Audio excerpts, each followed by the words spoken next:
When I stand any time to preach the heart of God, it is as if there is no tomorrow.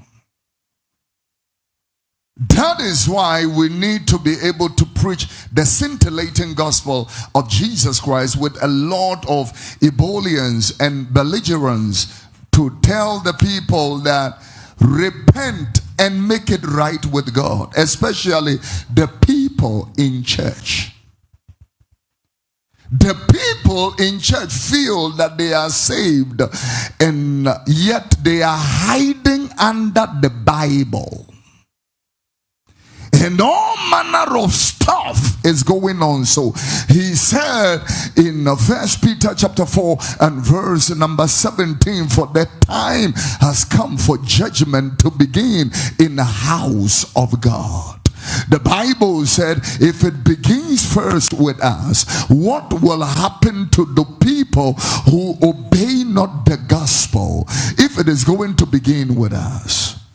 And therefore, we standing here have the opportunity, because we have not yet crossed the line from time to eternity. Because the moment you are buried or the moment you die, no matter what I say at your funeral, it will not matter. I can say that you are a good man. You are the man that God is waiting to put a crown on your head. It will not matter. Whatever I say will not be of any account. The reason is because I am not your judge. Jesus means me home. Even men also know there is judgment waiting for me.